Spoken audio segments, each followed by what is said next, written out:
और अब मैं कार्यक्रम को आगे ले चलते हुए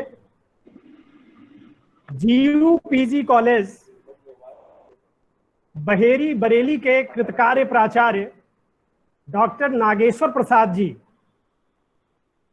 जो कि अकादमिक दुनिया में एक सुपरिचित नाम हैं, जिनकी बहुत सारी कई किताबें प्रकाशित हैं, चार दर्जन से अधिक उनके शोध लेख अलग अलग शोध जर्नल में प्रकाशित हैं, और उन्होंने स्वामी विवेकानंद पर, गांधी पर और अलग अलग व्यक्तित्वों पर, उन्होंने लोकतंत्र पर लेख अपने लिखे हैं, रिसर्च आर्टिकल्स उन्होंने प्रकाशित कराए हैं। आज के इस लाल बहादुर शास्त्री महाविद्यालय की इस राष्ट्रीय वेब संगोष्ठी में उनको हम अपने बीच पाकर हर्षित हैं। शुरू से ही योजना UP journal of political science, सामाजिक विज्ञान शोध पत्रिका, अनुदेश विशेषांक, पुष्पांजलि, मनीषा, नवसत्यम, प्रगति मंजूषा, मानविकी, पांचाल केसरी, इसमें उनके लेख बराबर छपते रहे हैं और ढेरों व्याख्यान उनके हुए हैं। आज मैं उनको बिना किसी और अतिरिक्त औपचारिकता के आदर के साथ उन्हें आमंत्रित करता हूं। आदरणीय डॉक्टर नागेश्वर प्रसाद जी, अपना वक्तव्य शुरू करें। हाँ, हमारी आवाज आ रही है? जी जी, आ रही है। आवाज आ रही है? जी जी, आवाज आ रही है। आप शुरू कीजिए। स्वागत है आपका। आज की इस महत्वपूर्ण राष्ट्रीय वेब संगोष्ठी का जो विषय है आरक्षण के संदर्भ में और उसके यथार्थ और विभ्रम को उभारने का जो यहाँ प्रयास किया गया, सबसे पहले तो मैं आयोजकों को, विशेषकर लाल बहादुर शास्त्री महाविद्यालय जो परिवार है उसको, और उस शोध केंद्र के जिसको बहुत ही बढ़िया तरीके से संचालित कर रहे हैं प्रजापति जी, शैलेंद्र जी, जो अभी बात, इन सबको बधाई क्या बोलिए, आवाज आ रही सर आपकी? तो आज जो विषय मुझे बोलना है वो है आरक्षण, नारी सशक्तिकरण की संभावनाएं। जब हम इस विषय पर बात करना चाहते हैं तो कई प्रश्न हमारे सामने उभरते हैं। पहला प्रश्न तो यही उभरता है कि आरक्षण क्यों? फिर इस आरक्षण के माध्यम से महिलाओं का सशक्तिकरण किस प्रकार होता है? यह सशक्तिकरण जब होता है तो बृहत्तर सामाजिक परिप्रेक्ष्य में प्रभाव डालता है। चौथा प्रश्न ये भी उभरता है कि इस आरक्षण के अतिरिक्त और कौन से उपाय हमारे सामने हैं जिससे महिलाओं को सशक्त बनाया जा सके। जब आरक्षण पर हम अपनी बात रखना चाहते हैं तो कुछ बातों को हमें ध्यान में रखना पड़ेगा। पहली बात तो यह है कि नीति को लेकर केंद्रीय स्तर पर और राज्य के स्तर पर हम इसमें भिन्नता देखते हैं। दूसरी जो महत्वपूर्ण बात आती है वो ये है कि इसको राजनीति से जोड़ दिया गया है कि क्या इससे लाभ मिलेगा और क्या, ये इस प्रश्न को बहुत दुरुस्त बना देता है। तीसरी बात एक ये भी उभरती है कि ये दोनों को प्रभावित करता है, जिसके लिए हम आरक्षण लागू करते हैं उनके लिए भी और जिनके लिए आरक्षण नहीं होता है उनके लिए भी ये प्रभावित करता है। एक और बात भी आकर हमारे सामने दिखाई देती है कि इस आरक्षण ने एक अंतहीन विमर्श को बार बार जन्म देता है और इससे एक नई नए आयाम हमारे सामने आते हैं। लेकिन इन सब के बावजूद जो हमें महत्वपूर्ण बात आरक्षण को लेकर लगती है वो ये कि ये नए श्रेणियों के लिए जो नए लाभान्वित समूह हैं और नए संस्थाओं की ओर धीमी गति से मगर स्थिर कदमों से आगे बढ़ रही है और अनावरोध है, इसमें कोई रुकावट नहीं है। आरक्षण क्यों, इस पर प्रथम तकनीकी सत्र में प्रोफेसर विवेक कुमार ने काफी अकादमिक तरीके से अपनी बात रखी, इसलिए उन चीजों को हम दोहराने के पक्ष में नहीं है। लेकिन महिलाओं के संदर्भ में ये जो बात और उभर कर आती है उसको मैं रखना चाहता हूं। पहली बात तो यह है कि जब आरक्षण महिलाओं के संदर्भ में होता है तो जो विवेक कुमार ने कहा वो सब बातें तो हैं ही, लेकिन एक दो तीन बातें इसमें और जोड़कर अगर देखा जाए तो महिलाओं के प्रति जो आरक्षण का है उसका जस्टिफिकेशन काफी स्पष्ट सा हो जाता है। पहली बात तो यह है कि अप्रत्यक्ष रूप से ये राजनीतिकरण की प्रक्रिया को बढ़ावा देता है।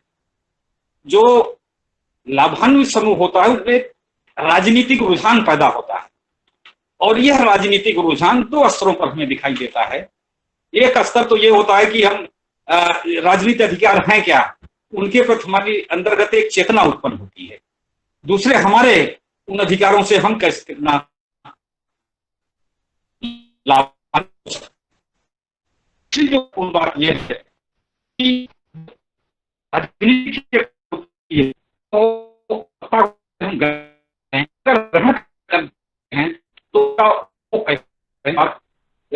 महिलाओं के आरक्षण के संदर्भ में होती है। दूसरे, जो प्रतिस्पर्धात्मक सामाजिक संबंध है उनको महिलाओं को जब आरक्षण देते हैं तो ये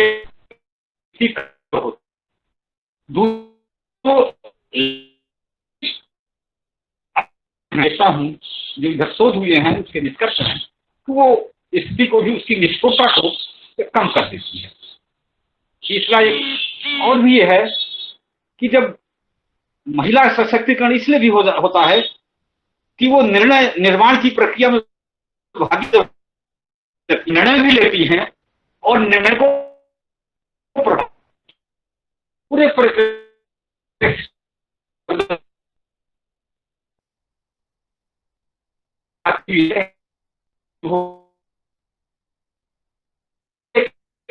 आज जो महिलाओं को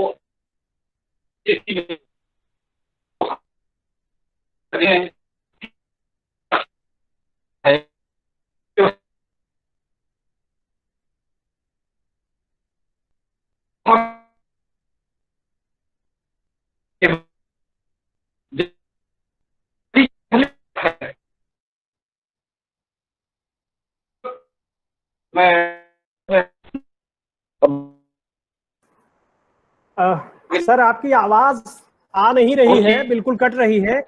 एक बार माइक्रोफोन अनम्यूट, हाँ अब आई, म्यूट करके अनम्यूट। हाँ अब आ रही है जी। आई जी जी अब आ रही है, बोलिए बोलिए सर। आजादी के पहले का जो महिलाओं का संघर्ष रहा है अपने सशक्तिकरण के लेकर के, वो तीन कारणों से हुआ। ये तो शिक्षा का प्रसार, दूसरे सामाजिक सुधार आंदोलन जो चले, आंदोलन से महिलाओं के सशक्तिकरण को, उनसे महिलाओं के सशक्तिकरण के प्रति एक चेतना उनके अंतर्गत आई। तीसरा जो है उदारवादी मूल्यों को हमने प्रश्रय दिया और सारा संघर्ष आप देखेंगे इसी के आधार पर आजादी के पहले चलता रहा। और सबसे पहले 1920 में मताधिकार के लिए जो है मद्रास विधान परिषद ने महिलाओं को मताधिकार प्रदान किया और उसी का अनुसरण करते हुए 1921 में मुंबई विधान परिषद ने भी मताधिकार प्रदान कर दिया और भारतवर्ष के सभी प्रदान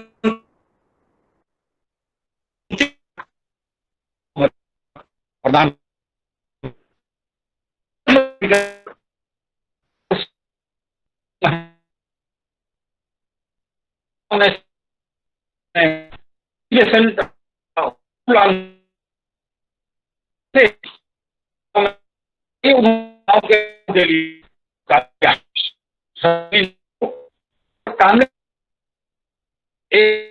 आल कॉन्फ्रेंस कमेटी बनाई महिलाओं के लिए, उनमें चेतना जागृत करने के लिए आंदोलन में उन्होंने सक्रिय किया।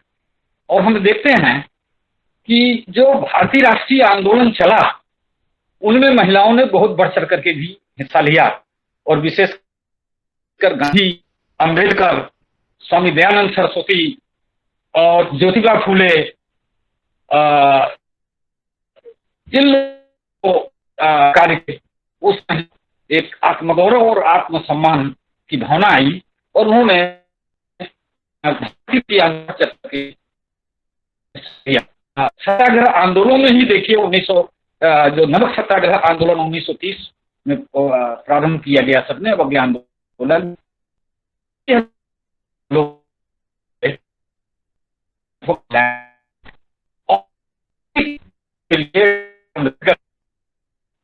सर आपसे निवेदन है। बहुत हेलो, हाँ बताओ।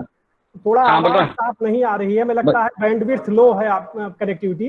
तो ऐसा कर सकते हैं कि आप वीडियो भी ऑफ कर दीजिए, माइक्रोफोन ऑन रखिए, तो संभवतः आवाज साफ आएगी। अच्छा जी, वीडियो म्यूट कर दीजिए, ऑफ कर दीजिए। अब सर आवाज आई? हाँ हाँ, बोलिएगा जी। आ रही है सर? जी आ रही है। हाँ। तो हम ये देखते हैं सबसे पहले 1935 में जब ये सब बातें हुई, तो 1935 में जो अधिनियम बना उसमें महिला प्रांतीय विधानसभाओं में महिलाओं को 4 सीटें आरक्षित की गई, विधायिका के रूप में वो इसमें आ सकती हैं। उसके बाद मैं ये भी देखता हूँ कहाँ से कि कांग्रेस जब देखा महिलाएं काफी इसमें स्पष्ट रूप से भाग ले रही हैं, तो स्पष्ट कर दिया कि आजादी के बाद महिलाओं को पुरुषों के समान ही समानता की स्थिति प्रदान की जाएगी आज सवेरे से। और इसी उसके आधार पर हम बाद में ये देखते हैं कि जो भारत का जो संविधान बना उसमें वैधानिक स्थिति रूप में पुरुषों और महिलाओं को समान स्थिति प्रदान कर दी गई। और जैसा कि प्रथम तकनीकी सत्र में प्रोफेसर विवेक कुमार ने भारतीय संविधान के विविध धाराओं का उल्लेख किया है, उल्लेख करके उस चीज को स्पष्ट कर दिया है, लेकिन मैं उसी चीज को नए सिरे से रखने का प्रयास करूंगा, क्योंकि जो राज्य की व्यवस्था थी उसको सामाजिक असमानताओं को दूर करने के लिए 2 तरीका था। एक तरीका तो यह था कानून के माध्यम से समाज में जो हम असमानताएं हैं उन्हें दूर करें, और जो संविधान की सारी व्यवस्थाएं थी वो व्यक्तिवादी रणनीति के तहत थी। जबकि ये जो महिला सशक्तिकरण या आरक्षण की जो समस्या थी ये सामाजिक या संस्थागत सामूहिक समस्या थी, और इसको इस तरीके से व्यक्तिवादी रणनीति से इसका अपेक्षित जो अपेक्षित लक्ष्य था या उद्देश्य था या लाभ था उसे हम इसके माध्यम से नहीं प्राप्त कर रहे थे। और ये देखा गया कि समाज में कानूनों के उसमें जो है सामाजिक सोच में उतना बदलाव संभव नहीं हो पा रहा है। संविधान सभा में और संविधान निर्माताओं को यह बात मालूम थी, इसीलिए उन्होंने संविधान की 9वीं अनुसूची में पिछड़े पन की अवधारणा का विकास करके उन्होंने एक नई बात रखी, और इस पिछड़ेपन का केवल आर्थिक पिछड़ापन ही नहीं था, इसमें सांस्कृतिक और सामाजिक समाजगत जो पिछड़ापन था उसको भी इसमें पिछड़ेपन की अवधारणा में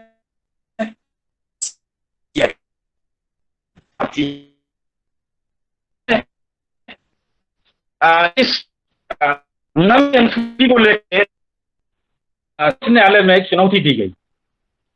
तब सर्वोच्च न्यायालय ने यह निर्णय दिया कि ये जो आरक्षण है उसका केवल व्यक्तिगत उसका संबंध नहीं है, ये पूरे उस लाभान्वित श्रेणियों के समूह से संबंधित है, और ये उसी जिसको ये लागू होगा उसी पूरे समूह से जुड़ा रहेगा। लेकिन हमने ये देखा कि सरकार द्वारा अनेक प्रकार के कानून महिलाओं के संदर्भ में बनाए गए।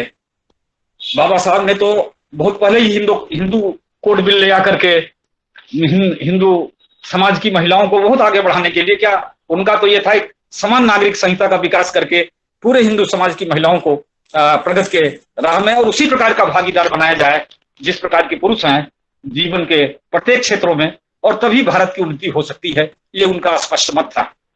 और उसी उस पर लेकर के जो हमारी भारतीय राज्य व्यवस्था है उसने योजनाओं के स्तर पर एक विकास के रणनीति के तहत महिलाओं के विकास के लिए कैसे किया जाए, वो जो नीति अपनाई वैधानिक स्तर से हट करके जो आज तक चली आ रही है, उसको हम 3 भागों में बांट सकते हैं। 1975 तक सरकार ने जो नीति अपनाई वो कल्याणप्रद दृष्टिकोण थी। 1975 के बाद 1985 तक जो रणनीति अपनाई गई वह एकीकरण परक दृष्टिकोण हम उसे कह सकते हैं। और 1985 के बाद आज तक सरकार की जो नीति चल रही है वो हम सशक्तिकरण परक दृष्टिकोण कह सकते हैं। स्पष्ट विभाजन के लिए, जिससे कि चीज को सरलता से आसानी से हम समझ सकें, सरकार ने इन नीतियों को कैसे क्यों बदलाव किया, उसको इन नीतियों को बदलने की उसे आवश्यकता क्यों पड़ी। हम कल्याण परक दृष्टिकोण को लेते हैं जो महिला से संबंधित अनेक प्रकार के कार्यक्रम चलाए गए, सामुदायिक विकास क्रम, महिला कल्याण कार्यक्रम, ग्रामीणों महिलाओं के लिए अन्य कार्यक्रम जिससे महिलाओं को लाभान्वित हो रहे थे, उन सब का उद्देश्य केवल यही था कि महिलाओं का जो है एक मां के रूप में, एक के रूप में वो महत्वपूर्ण, उनको अच्छी तरीके से अपनी भूमिका, अपने दायित्वों का निर्वहन कर सकें और थोड़ा बहुत सामान्य आर्थिक गतिविधियों में भाग लेकर के एक सहायक परिवार के आर्थिक आय में सहायता प्राप्त करके परिवार के आमदनी में सहायक बने, जिससे उनकी जरूरतें हैं, जो आवश्यकता है वो पूरी हो सकें। तो उनमें सशक्तिकरण, उनमें आत्मनिर्भरता आएगी, गरीबी दूर होगी, क्योंकि अधिकांश जो महिलाएं थी वो संपत्ति में सबसे वंचित रही हैं। ये देखते हैं सरकार ने कानून बनाए हैं, अब तक चला रहा है, भी हम तरह से को नहीं। किसी विकास रणनीति की हम 75 में देखते हैं समान कार्यों के लिए समान वेतन, जो हमारे संविधान के राज्य के निर्देशक तत्वों के 39 अनुच्छेद में था, समान कार्य के लिए समान वेतन महिलाओं को दिया जाएगा, वो नहीं दिया जा रहा था। 1976 में हम जाकर के 25-26 साल बाद जब देश का संविधान लागू हो गया, उस पर हमें कानून बनाना पड़ा। 1976 में जाकर समान वेतन बनाया गया, जिससे महिलाओं का शोषण रुके। लेकिन ये जो पहला दौर था, इस दौर में हमने देखा कि जो सोच था उसमें बदलाव नहीं आया। ये सोच बने ही रहा, वो अच्छी की भूमिका निभाएं, मां का रूप लें, लेकिन पूर्व क्षेत्रों में अपनी भूमिका जो निभा सकती उस रूप में उनके समानता हमें देखने को नहीं मिली।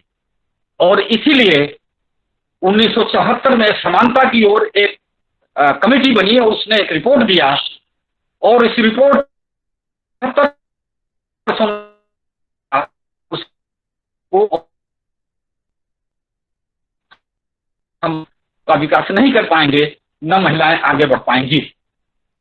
इसलिए हमें आवश्यक है कि इनको आर्थिक निर्भरता प्रदान करके एक इनके विकास पर ध्यान दिया जाए, जो इनके उत्पादन प्रक्रिया में हिस्सा लें, बाजारी व्यवस्था में इनको जो है बाजार की व्यवस्था से जोड़ा जाए, इनकी आमदनी बढ़े, जिससे अब तक जो ये घर में काम कर रही थी, जो कृषि से संबंधित कार्य थी, जिनको अनुत्पादक मान लिया गया, इनके कार्यों का कोई महत्व ही नहीं दिया गया और इससे ये असंगठित क्षेत्रों में जाने के लिए विवश हुई। यही नहीं, ये जो प्रारंभ में हमें देखते हैं कुशल कारीगरों के रूप में महिलाएं थी, वो अकुशल कारीगरों में तब्दील होती गई, इससे उनकी स्थिति और बिगड़ी। इस बात को ध्यान रखते हुए समानता की जो रिपोर्ट ने दिया, उससे सरकार ने अपनी रणनीति और उसने विकास और उत्पादन के माध्यम से महिलाओं को विकास के लिए, सबसे पहले आप देखेंगे छठी पंचवर्षीय योजना में विकास का एक नया अध्याय महिला और विकास करके जोड़ा गया। वो सिर्फ इसीलिए था, इसके पहले पंचवर्षीय योजना में महिला और विकास इस प्रकार का उल्लेख नहीं मिलता है। तो ये सरकार की नीति में बदलाव का संकेत था और सरकार ने विकास और उत्पादन इसके माध्यम से आर्थिक निर्भरता दे करके उनको विकास समाज की प्रक्रिया में समेकित करने का उनका उद्यम रहा, प्रयास रहा, प्रेरणा रही। लेकिन जो सरकार ने ये अगले 10 वर्षों तक कार्य किया, जो नीतियां अपनाई, वह नीतियां परिवार केंद्रित रहीं। वो परिवार की गरीबी को हटाने के लिए थी, परिवार के कल्याण के लेकर के थी, महिला को केंद्रित करके नहीं थी। इसलिए जो सामाजिक सत्ता के संबंध थे, पितृसत्तात्मकता के थे, जो सामाजिक अन्याय था, व्यक्तियों की जो सोच था, वो हम देखते हैं कि यथावत बना रहा। इसलिए फिर सरकार ने इसमें नई नीति को अपनाया और वो अब उसने नारा दिया कि महिलाओं को सशक्त किए बिना महिलाओं को कल्याण संभव नहीं है। और ये पूरा दौर हम देखते हैं कि उनके सशक्तिकरण की ओर था और इसमें महिलाओं में भी कुछ जागृति आई, महिला संगठन भी सामने आए और इन्होंने भी अपनी मांग रखना शुरू किया, जिससे सरकार की नीतियों पर भी दबाव हमें पड़ता हुआ दिखाई देता है। और ये मांग की जाने लगी कि इनको राजनीतिक प्रतिनिधित्व दिए बिना, क्योंकि राजनीति पूरी गतिविधियों का एक केंद्र होता है और उसी से ही नीतियां और सारी चीजें, शक्तियां, सत्ता प्रभावित होती हैं और सशक्तिकरण के लिए बढ़ावा मिलता है। इसलिए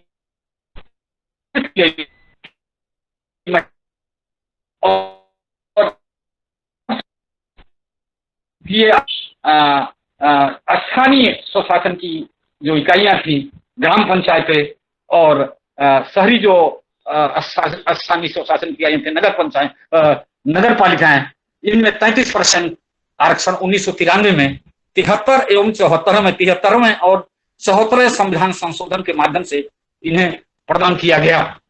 और ये एक नया आरक्षण के संदर्भ में एक नया आयाम था। भारतीय संविधान में आरक्षण शुरू में दिया गया था, वो केवल 2 श्रेणियों था, अनुसूचित जातियों के लिए, अनुसूचित जनजातियों के लिए। चल करके ओबीसी अदर बैकवर्ड क्लासेस को इसमें सम्मिलित किया गया।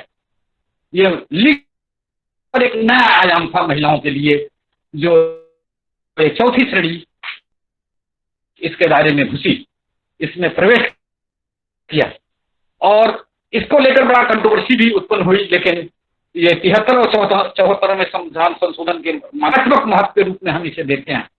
महिलाएं अब भी संघर्षरत हैं, संसद और राज्य की विधानसभा में अपने प्रतिनिधित्व के लिए। और 1996 में देवगौड़ा सरकार ने 81वें संवैधानिक संशोधन के माध्यम से 11वीं लोकसभा में इसको प्रस्तुत किया। लेकिन हमें देखते हैं कि ये अल्पमत में सरकार चली गई और ये विधानसभा 11वीं विधानसभा भंग कर दी गई और उसके बाद ये जो विधेयक था, महिला आरक्षण विधेयक, संसद और विधानसभाओं के लिए वो लटक गया। लेकिन 1998 में वाजपेयी सरकार ने इसे पुनः रखा, लेकिन वो समृद्ध सरकार थी और भारत की जो राजनीति थी, उस राजनीतिक उठापटक में यह विधेयक आगे नहीं बढ़ सका।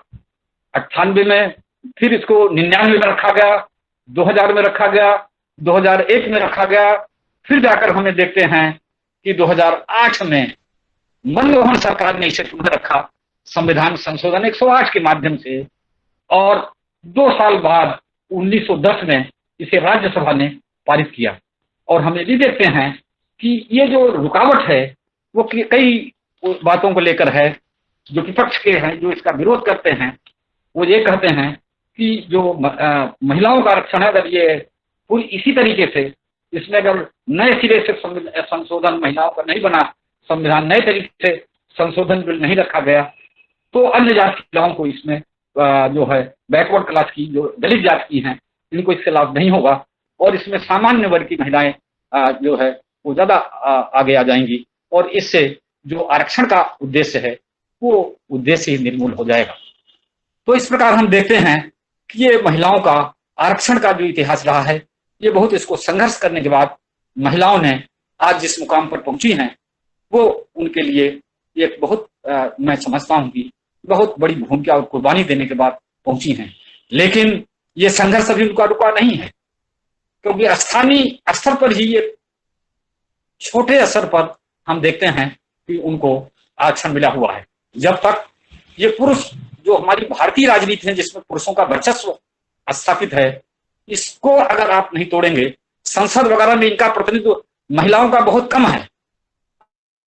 अब आप ये देखिए कि मतदाताओं का आधी संख्या होते हुए इन महिलाओं का प्रतिनिधित्व संसद और विधानसभा में क्यों कम है, इस पर महिलाओं को भी मंथन करने की जरूरत है कि इतनी संख्या होने के बावजूद भी हमने जो है वो मुकाम क्यों नहीं हासिल कर पा रहे हैं जिसके लिए कि हम हकदार हैं। हम क्यों 33% की स्थानीय स्तर पर हम 50% के लिए हमारी भागीदारी क्यों आगे नहीं होती। अब ये आता है कि आरक्षण है, इसका सामाजिक उसमें महिलाओं के सशक्तिकरण में इसका क्या प्रभाव पड़ता है। महिलाओं के सशक्तिकरण के प्रभाव के संदर्भ में एक ये जानना चाहिए कि जो आरक्षण है महिलाओं के संदर्भ में ये कई इसमें कठिनाई पैदा करती है। पहली बात तो ये है कि ये समाज के जो सामाजिक सोच है, जो परंपरागत सांस्कृतिक मूल्य हैं, जो पितृसत्तात्मक सत्ता है, ये इतने घुले मिले हैं महिलाओं को लेकर, महिलाओं की अवधारणा को लेकर ये आपस में इतने घुले मिले हैं कि इस अवधारणा को, आरक्षण की अवधारणा को बड़ा दुरूह बना देते हैं। फिर महिलाओं के संदर्भ में एक बायोलॉजिकल की अवधारणा भी लागू होती है, एक तथ्य है जिसके कारण भी इसे और कठिन बना ये हो जाता है। जो जाति व्यवस्था है, अब आप देखेंगे कि सामान्य वर्ग की महिलाओं को तो उतनी परेशानी हमें कम दिखाई देती है, लेकिन जो दलित महिलाएं हैं, जो पिछड़े तबके की जो हाशिए पर हैं, उनको दोहरी मार पड़ती है। ये तो जातिगत जो असमानता है उसका उनको अन्याय झेलना पड़ता है, पुरुष सत्तात्मक का जो उनके वर्चस्व है। दूसरे जो उनके अपने समाज के पुरुष और महिलाओं का जो संबंध स्थापित है उसके आधार पर भी उन्हें हमें देखते हैं कठिनाई होती है। तो इससे ये परेशानी उत्पन्न होती है महिलाओं के सशक्तिकरण को लेकर। लेकिन इसके बावजूद भी ये आरक्षण कई स्तरों पर महिलाओं के सशक्तिकरण का साधन बन रही है। पहली बात तो ये है कि हम ये देखते हैं कि सत्ता विकेंद्रण का एक आधार बन रही है।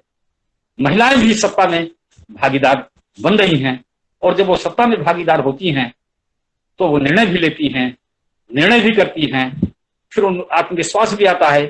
हालांकि शुरू में ऐसे रिसर्चेज जो महिलाओं को लेकर काफी शोध इधर जो देखने को मिल रहे हैं उसमें आया कि पति प्रभावित करता है, भाई प्रभावित करते हैं, और जो है उनका अपना निर्भरता भी परिवार के प्रति उसे प्रभावित करता है।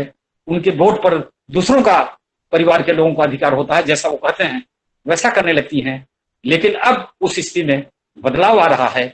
हमें देखते हैं कि ग्राम पंचायतों और शहर के निकायों में जो ग्राम पंचायत है, खंड स्तर है, जिला पंचायत है, इन सबको अगर अब देखा जाए तो 1 लाख से ज्यादा महिलाएं पदासीन हैं।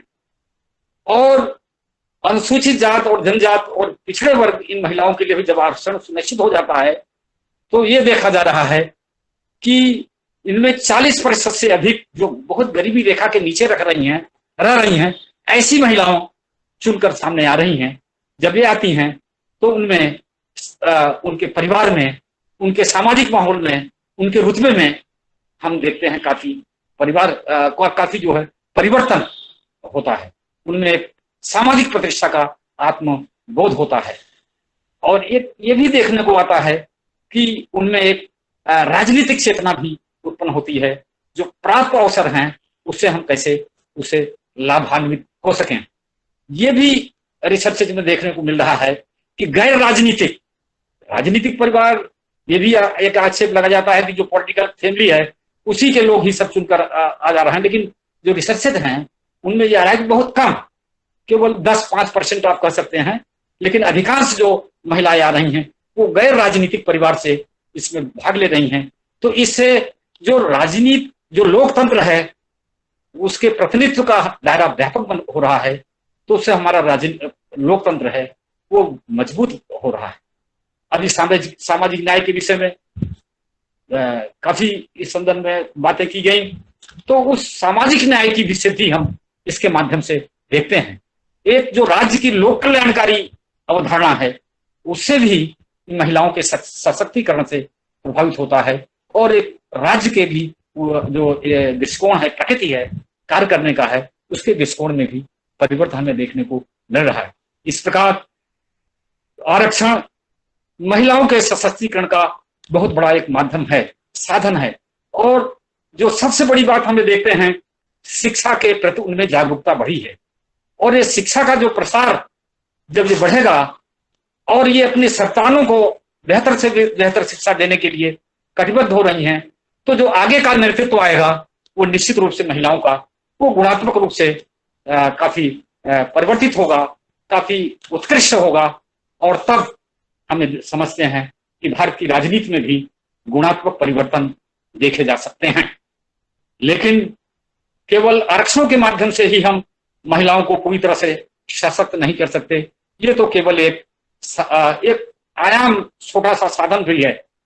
जब तक उनको स्वतंत्रता, सामाजिक विकास के लिए समान अवसर और राजनीतिक प्रतिनिधित्व के लिए भागीदारी प्राप्त नहीं होती, तब तक महिला सशक्तिकरण का कोई मान्य नहीं होता। शिक्षा, रोजगार या और इसी प्रकार के अन्य साधन उनकी आर्थिक गरीबी दूर कर सकते हैं, उनको आर्थिक संपन्नता दे सकते हैं, उन्हें आत्मनिर्भरता की ओर अग्रसर कर सकते हैं। ये आवश्यक भी है महिलाओं के लिए। लेकिन जो सामाजिक सोच है, जो सामाजिक सत्ता के संबंध हैं, जो पैट्रियार्चिकल सत्ता के संबंध बन गए हैं, जिससे कि महिलाओं के प्रति जो मनोवैज्ञानिक नकारात्मक सोच है वो जब तक दूर नहीं होगा, तब तक हम महिलाओं के सशक्तिकरण का पूरा जो वास्तविक अर्थ है उस आदर्श को प्राप्त नहीं कर सकते। इसके लिए हमें कुछ अन्य उपायों पर भी जोर देना होगा। पहली बात तो यह है कि राजनीति, भारतीय जो राजनीति है ये पुरुष वर्चस्व की राजनीति है, और चुनाव, राजनीतिक दल और लोकतंत्र, इन सब में महिलाओं की भागीदारी को हमें सुनिश्चित करना होगा। जैसे राजनीतिक दल ही हैं, इनको आगे आना पड़ेगा। संगठन के प्रत्येक स्तर पर यह निश्चित करना पड़ेगा कि महिलाएं अधिक से अधिक, कम से कम 1/3, अधिक से अधिक 50% तक उनको प्रतिनिधित्व दें प्रत्येक संगठन के स्तर पर। तो उससे महिलाओं को राजनीति में आगे बढ़ने का एक अच्छा प्रशिक्षण भी मिलेगा और अवसर भी मिलेगा। जो कैंडिडेट खड़े किए जाए उम्मीदवारों के रूप में यह अनिवार्य किया जाए कि महिलाओं को अधिक से अधिक, उनको 1/3 कम से कम तो उन्हें उम्मीदवारी के रूप में हर एक पॉलिटिकल पार्टी के लोग दें। और जो स्थानीय स्तर पर आपने देखा था कि बहुत से जगह पर महिलाएं पुरुषों को भी हरा रही हैं। कर्नाटक में हम देखते हैं 33% नहीं 45% महिलाएं प्रतिनिधित्व कर रही हैं। तो यहां भी जब इस प्रकार का होगा तो पुरुष जो वर्चस्ववादी राजनीति है उसको बहुत बड़ा चुनौती मिलेगी, क्योंकि आज चुनौती सत्ता को देने की है कि ये जो राजनीतिक दल और पुरुष वर्चस्ववादी राजनीति जो ये गठजोड़ बना रहे हैं, इनको ऐसी नीतियां बनाई जाएं जिससे इनका तोड़ स्पष्ट किया जाए। अगर ये तोड़ नहीं करेंगे तो महिलाओं की भागीदारी, महिलाओं को आगे आने में, सशक्त बनाने में हमें कठिनाई होगी। दूसरे, महिलाओं को भी आगे आना चाहिए। उनको ये सोचना चाहिए कि हम ये डेमोक्रेसी में संख्या का महत्व है। बाबा साहब इस बात को बहुत जोर देते थे और मताधिकार के माध्यम से उन्होंने महिलाओं को सशक्त किया है। हर एक महिलाएं अपनी एक राजनीतिक इकाई के रूप में सशक्त हैं, और अगर उस चीज को अगर पहचान लें तो अपने को गोलबंद करके वर्गीय चेतना उनमें आ जाए, जिस दिन उसी दिन ये पुरुष वर्चस्ववादी राजनीति का जो तिलस्म है वो टूट जाएगा और ये आज जो आरक्षण 1/3 कह रही हैं, अपने आप स्वाभाविक रूप से इन्हें आधा प्राप्त हो जाएगा। तो उनमें भी एक वर्गीय चेतना का विकास करना होगा, स्वयं आगे आना होगा। वो दूसरों के सहारे अगर वो समझ रही हो कि हम आगे राजनीति में सशक्त हो पाएंगे, और निर्भरता से कोई सशक्त नहीं होता। इसलिए इस बात में उनको, आप किसी को तलवार तो दे सकते हैं, लेकिन वो तलवार तभी आप चला पाएंगे जब आपने उस तलवार चलाने की कला और आपने हिम्मत हो, तभी उस तलवार का कोई महत्व होता है। तो इसलिए महिलाओं को सशक्त, उनके मनोवैज्ञानिक तरीके से, इस तरीके से हम तैयार करना पड़ेगा कि वो महिलाएं अपने सत्य को, अपनी अस्मिता के महत्व को समझते हुए राजनीति को प्रभावित करें। इसलिए सरकार भी अपनी नीतियों में बदलाव करे और एक दृढ़ता के साथ, दृढ़ संकल्प होकर महिलाओं को आगे लाने का प्रयास करे। हम ये देखते हैं कि बाबा साहब ने एक बहुत महत्वपूर्ण बात कही थी, एक सिद्धांत और व्यवहार में अंतर। आज हम जिस चौराहे पर खड़े हैं, महिलाओं के सशक्तिकरण के प्रश्न को, विमर्श को लेकर जब हम देखते हैं, इसका एक विहंगम दृष्टि देखते हैं, तो सिद्धांत और व्यवहार में बहुत जमीन आसमान का फर्क होता है। बाबा साहब ने कहा था कि भारत में सिद्धांत के ऊपर बड़े ऊंचे ऊंचे आदत हैं। आप अध्यात्म को ही लिए कि ये माना जाता है कि कण कण में, हर एक चीज में ईश्वर है, लेकिन एक व्यवहार में हम क्या देखते हैं कि एक मनुष्य के बहुत बड़े समाज के वंचित बना दिया, उसको विकास से, उसको हर तरीके से वंचित करके, जानवर से भी उसकी बदतर स्थिति की, और उससे हमारे समाज का, हमारे राष्ट्र का, हमारी व्यवस्था का बहुत बड़ा नुकसान हुआ है। ये जाति व्यवस्था की पहली इतनी दुरूह, इतनी कठिन है कि इस परिदृश्य में इसके सक्रियता रहते हुए हम ये नहीं कर सकते कि महिला सशक्तिकरण में ये और ज्यादा ये प्रश्न, ये जो अड़चन है हमारे सामने आती है। बाबा साहब ने 2 तरीके से इस जाति व्यवस्था को समाप्त करने के लिए बहुत एक व्यवहारिक सुझाव दिया था, एक अंतरजातीय विवाह और अंतरजातीय भोज। और मैं ये देखते हैं कि जाति व्यवस्था के यही 2 मुख्य आधार सामाजिक स्तर पर हैं। धर्मशास्त्र का इतिहास पीवी खाड़े ने जो लिखा, उसमें जाति व्यवस्था के 2 ये मुख्य आधार बताए थे कि 2 इन स्तरों पर जाति व्यवस्था सक्रिय रहती है, एक तो वैवाहिक संबंधों में और एक खान पान में। लेकिन आज हम देखते हैं कि ये दोनों बंधन काफी ढीले पड़ गए हैं, लेकिन इसके बावजूद भी जाति व्यवस्था और भयावह तरीके से सामाजिक व्यवस्थाओं पर हावी है। और ये, इसको खुराक कहां से मिल रहा है? ये खुराक मिल रहा है राजनीति से। तो जब तक ये राजनीति इससे मुक्त नहीं होगी, तब तक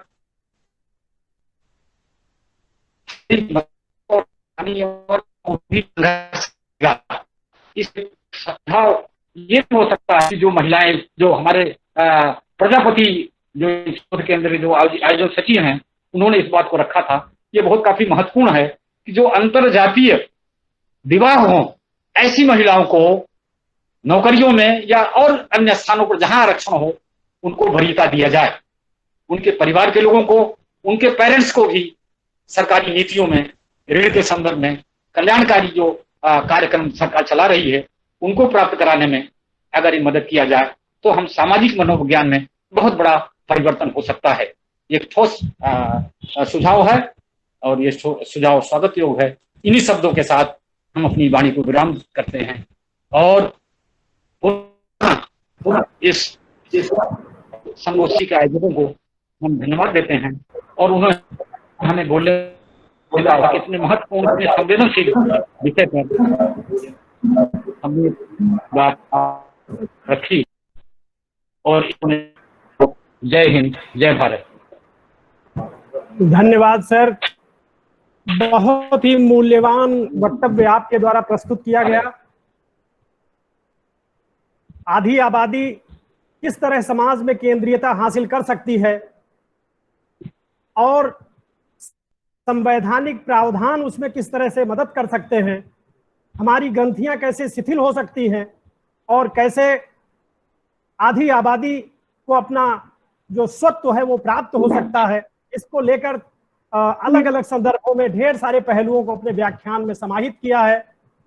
एतदर्थ शोध केंद्र की ओर से, श्री लाल बहादुर शास्त्री डिग्री कॉलेज की ओर से हम आपके आभारी हैं, कृतज्ञ हैं कि आपने कीमती समय देकर इस आज की संगोष्ठी को आपने समृद्ध किया है।